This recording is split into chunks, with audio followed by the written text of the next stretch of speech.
നമസ്കാരം. പാകിസ്ഥാന്റെ ഏറ്റവും വലിയ വികസന പങ്കാളിയാണ് ചൈന. ചൈന തന്നെയാണ് പാകിസ്ഥാൻ ഏറ്റവും കൂടുതൽ കടം നൽകുന്നതും. നിരവധി വികസന പ്രവർത്തനങ്ങളാണ് ചൈന പാകിസ്ഥാനിൽ നടപ്പാക്കി വരുന്നത്.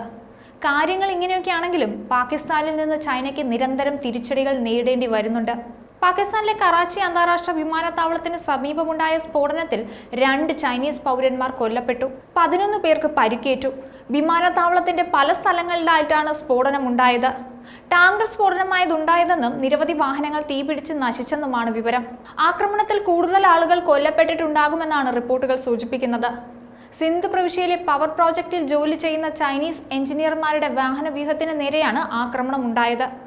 ആക്രമണത്തിന്റെ ഉത്തരവാദിത്തം ബലൂചിസ്ഥാൻ ലിബറേഷൻ ആർമി ഏറ്റെടുത്തിട്ടുണ്ട്. പാകിസ്ഥാനിലെ ഏറ്റവും വലിയ വിമാനത്താവളമാണ് കറാച്ചിയിലേത്. സ്ഫോടനം ഉണ്ടായതിനു പിന്നാലെ വിമാനത്താവളത്തിലേക്കുള്ള എൻട്രി എക്സിറ്റ് പോയിന്റുകൾ അടച്ചിട്ടുണ്ട്. മേഖലയിലെ സുരക്ഷാ ക്രമീകരണങ്ങളും വർദ്ധിപ്പിച്ചിട്ടുണ്ട്. കറാച്ചി സ്ഫോടനം ലക്ഷ്യമിട്ടത് ഷാങ്ഹായി സഹകരണ ഉച്ചകോടിയാണെന്നും പറയുന്നുണ്ട്. ഉച്ചകോടി ഈ മാസം 15-നും 16-നും ഇടയിൽ പാകിസ്ഥാനിൽ നടക്കാനിരിക്കുകയാണ്. ഇതാദ്യമായല്ല ചൈനീസ് പൗരന്മാർ പാകിസ്ഥാനിൽ ആക്രമിക്കപ്പെടുന്നത്. ഇതിനു മുമ്പും പാകിസ്ഥാനിൽ ചൈനയുടെ വികസന പ്രവർത്തനങ്ങളിൽ ഏറ്റിരുന്ന ചൈനീസ് പൗരന്മാർ കൊല്ലപ്പെട്ടിട്ടുണ്ട്. എന്തുകൊണ്ടാണ് ചൈനയ്ക്ക് പാകിസ്ഥാനിൽ തിരിച്ചടികൾ തുടർക്കഥയാകുന്നത്? ആരാണ് പാകിസ്ഥാനിൽ ചൈനയുടെ ശത്രു എന്നീ ചോദ്യങ്ങൾ ഇപ്പോൾ ഉയർന്നു വരുന്നുണ്ട്. പാകിസ്ഥാനിൽ നിരവധി വികസന പ്രവർത്തനങ്ങൾ ചൈന നടത്തി വരുന്നുണ്ടെങ്കിലും അതിൽ ഏറ്റവും പ്രധാനപ്പെട്ട ഒന്നാണ് ഗ്വാദർ തുറമുഖ വികസനം. ഈ തുറമുഖ വികസന പ്രവർത്തനങ്ങൾ നിരന്തരം തടസ്സപ്പെടുന്നുണ്ട്. ഈ തുറമുഖം ചൈന പാകിസ്ഥാൻ ഇടനാഴിയുടെ ഭാഗമാണ്. $50 ബില്യൺ പദ്ധതിയിൽ 51 പ്രോജക്റ്റുകളിലാണ് ചൈന ഇവിടെ നിക്ഷേപിച്ചിട്ടുള്ളത്. ഇതിൽ 19 നേരത്തെ തന്നെ പൂർത്തിയായി കഴിഞ്ഞിരുന്നു. 17% പദ്ധതികളിൽ പാകിസ്ഥാനും നിക്ഷേപിക്കുമെന്നാണ് ധാരണ. പാകിസ്ഥാനിൽ 200 പ്രോജക്റ്റുകൾക്കുള്ള നിക്ഷേപമാണ് ചൈന നടത്തിയിട്ടുള്ളത്. ഇതിൽ കറാച്ചിക്ക് സമീപത്ത് സ്ഥാപിക്കുന്ന ന്യൂക്ലിയർ പ്രോജക്റ്റിന് 6.5 ബില്യനാണ് വകയിരുത്തിയിരുന്നത്. ഊർജം, അടിസ്ഥാന വികസനം എന്നീ രംഗങ്ങളിലാണ് നിക്ഷേപങ്ങളിൽ അധികവും വരുന്നത്. ബെൽറ്റ് ആൻഡ് റോഡ് പദ്ധതിക്ക് ബദലായി ചൈനീസ് പ്രസിഡന്റ് ഷീ ജിൻപിങ് കൊണ്ടുവന്ന ചൈന പാകിസ്ഥാൻ സാമ്പത്തിക ഇടനാഴിയിൽ സുപ്രധാനമെന്ന് കരുതുന്ന ഒന്നാണ് ഗ്വാദർ തുറമുഖ വികസനം. അതുകൊണ്ട് തന്നെ ചൈനയ്ക്ക് ഇതൊരു സ്വപ്ന പദ്ധതിയാണെന്ന് പറയാം.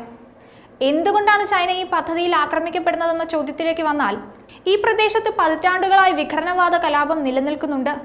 എണ്ണ, കൽക്കരി, സ്വർണം, ചെമ്പ്, വാതകശേഖരം എന്നിവയുൾപ്പെടെയുള്ള പ്രകൃതി വിഭവങ്ങളാൽ സമ്പന്നമാണിവിടം. എങ്കിലും ഈ പ്രദേശം ദാരിദ്ര്യത്തിൽ നിന്ന് കരകയറിയിട്ടില്ല എന്ന് പറയാം.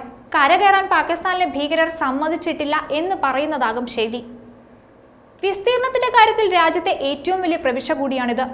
ഈ പ്രവിശ്യയെ ചൂഷണം ചെയ്യുകയും വിദേശികൾക്ക് നേട്ടമുണ്ടാവുകയും ചെയ്യുമ്പോൾ മാറി മാറി വരുന്ന പാകിസ്ഥാൻ സർക്കാരുകൾ തങ്ങളുടെ ആശങ്കകൾ അവഗണിച്ചുവെന്നാണ് വിഘടനവാദികളുടെ പ്രധാന ആരോപണം. പാകിസ്ഥാൻ രൂപീകൃതമായതു മുതൽ ഈ പ്രവിശ്യ നിരവധി കലാപങ്ങൾക്ക് സാക്ഷ്യം വഹിച്ചിട്ടുണ്ട്. ഈ തുറമുഖം യാഥാർത്ഥ്യമായാൽ പാകിസ്ഥാന്റെ കയറ്റുമതിയിൽ വൻ കുതിപ്പുണ്ടാകും. അതായത് പ്രധാനമായും ടെക്സ്റ്റൈൽസ്, നിർമ്മാണ സാമഗ്രി വ്യവസായം എന്നിവയിൽ മുന്നേറ്റമുണ്ടാകും. ഒപ്പം തന്നെ അടിസ്ഥാന സൗകര്യങ്ങളിലും വികസനമുണ്ടാകും. കൂടാതെ ചൈനയിൽ നിന്നുള്ള അസംസ്കൃത വസ്തുക്കളുടെ ലഭ്യത എളുപ്പമാകുന്നതോടെ ഈ മേഖലകളിൽ പ്രാദേശിക വിപണിയിൽ മുന്നിൽ നിൽക്കാൻ പാകിസ്ഥാന് സാധിക്കും. ഇപ്പോൾ സാമ്പത്തിക പ്രതിസന്ധിയിൽ നട്ടം തിരിയുന്ന പാകിസ്ഥാന് അതൊരാശ്വാസമാകും. പ്രത്യേകിച്ച് ഇന്ത്യ-പാക് വ്യാപാര കരാർ നിർത്തിവെച്ചിരിക്കുന്ന സാഹചര്യത്തിൽ. പാകിസ്ഥാൻ തന്നെ പോറ്റി വളർത്തിയ ഭീകരവാദികളാണ് ഇപ്പോൾ ചൈനയെ പാകിസ്ഥാനിൽ നിന്ന് തുരത്തി ഓടിക്കാൻ ശ്രമിക്കുന്നത്. പാകിസ്ഥാനിൽ ചൈനയ്ക്ക് നേരിടേണ്ടി വരുന്ന നിരന്തര ആക്രമണം കാരണം ചൈന-പാക് ബന്ധത്തിലും വിള്ളൽ വീണിട്ടുണ്ട്. ന്യൂസ് ഡെസ്ക് ഈനാട് മലയാളം.